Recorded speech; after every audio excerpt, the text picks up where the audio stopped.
نبی رحمت صلی اللہ علیہ وسلم سفر میں ہیں، سفر کرتے کرتے فجر سے تھوڑی دیر پہلے ٹھنڈی ہوا جب چلتی نا، مسافر تھک گئے تو آپ نے فرمایا چلو سب رک جائیں، قافلہ آرام کر لو، اور پوچھا کہ آج رات کون ہمیں جگائے گا فجر کی نماز کے ٹائم؟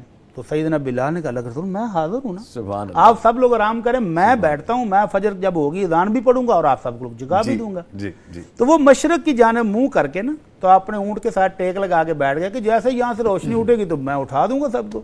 اب وہ بھی تھکے ہوئے تھے، وہ بھی سو گئے، اور جب سورج کی تپش پڑی تو پھر سب اٹھے تو اللہ کے نبی صلی اللہ علیہ وسلم کا بلال یہ کیا کہنے کا لگ رہے یہ سستی نے آپ کو سلایا تھا مجھے بھی سلا دیا۔ تو آپ نے فرمایا اچھا چلو تھوڑا سا آگے چلتے ہیں پھر نماز پڑھیں گے۔ جب ساری حشاش بشاش ہو گئے تو آپ نے وہیں پر اذان پڑھا کے تو نماز سورج نکلنے کے بعد اسی دن پڑھی ہے۔ یہ نہیں ہے کہ اس فجر کو آپ اگلے دن پڑھیں گے، نہیں، اسی دن پڑھنی ہے۔ آپ کا حکم ہے کہ من نسی صلاۃ او نام عنہا فلیصلیھا اذا ذکرھا۔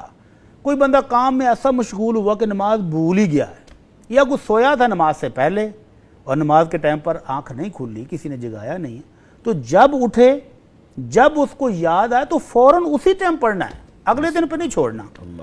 پڑھنی کیسے ہیں؟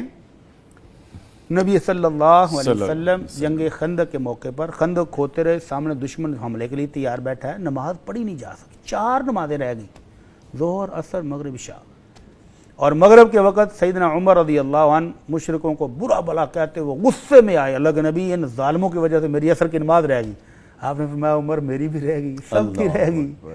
تو پھر آپ وادی میں گئے، وضو کیا، حضرت بلال نے اذان کہی، اقامت کہی، تو پہلے ظہر پڑھی، پھر عصر پڑھی، پھر مغرب اور پھر عشاء، ترتیب جیسے چھوٹی تھی ویسے ہی پڑھی۔ یہ نہیں ہے کہ جو آج ظہر چھوٹی ہے تو وہ اگلے دن ظہر کے ساتھ پڑھیں گے، اور جو عصر آج چھوٹی ہے تو وہ اگلے دن پڑھیں گے، نہیں، جیسے ہی آپ کو یاد آ گیا ہے، جیسے ہی آپ کو موقع مل گیا فوراً اس کو ادا کرنے کا حکم ہے۔ اب دوسرا صورت یہ ہے کہ وہ 1 مہینے کی نمازیں رہ گئیں۔ 2 صورتیں ہیں بیمار کی، ایک بیمار وہ جس کو ہوش ہی نہیں ہے، جس کو ہم کہتے ہیں کومے میں چلا گیا ہے، اس حالت میں اس کی جتنی نمازیں رہی ہیں وہ اس کو ویسے ہی معاف ہیں۔ اللہ کے نبی صلی اللہ علیہ وسلم فرماتے ہیں رفع القلم عن 3، 3 بندے شریعت کے مکلف نہیں رہتے۔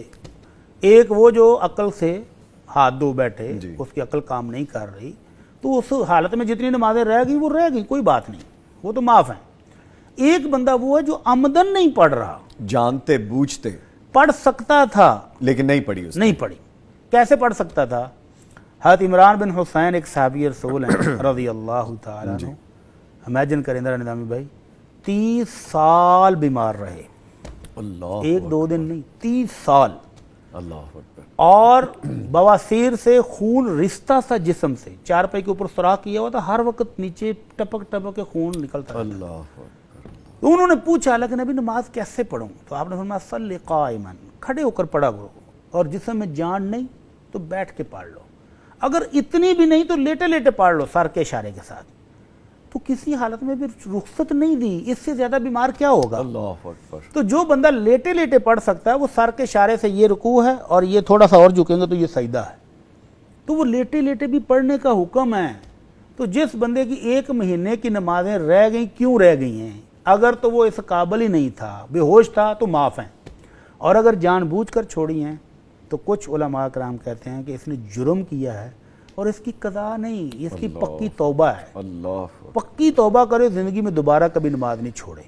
اور دوسرے کہتے ہیں کہ ہاں توبہ بھی کرے اور جتنی نمازیں چھوٹی ہیں ترتیب کے ساتھ پڑھنے بھی شروع کر دے تو قضا بھی دے۔ تو اللہ تعالی ہم سب مسلمانوں کو توفیق دے کہ نماز کو اس کے ٹائم پر پڑھیں، کہ نماز وقت پر واجب ہے۔ آمین آمین، اللہ تعالی ہمیں توفیق دے۔ اگر آپ کو ہماری ویڈیو اچھی لگی ہے تو ویڈیو کو لائک کریں، اور مزید اس طرح کی ویڈیوز دیکھنے کے لیے ہمارا چینل سبسکرائب کر لیں۔ ملتے ہیں نیکسٹ ویڈیو میں، اجازت دیجیے، اللہ حافظ۔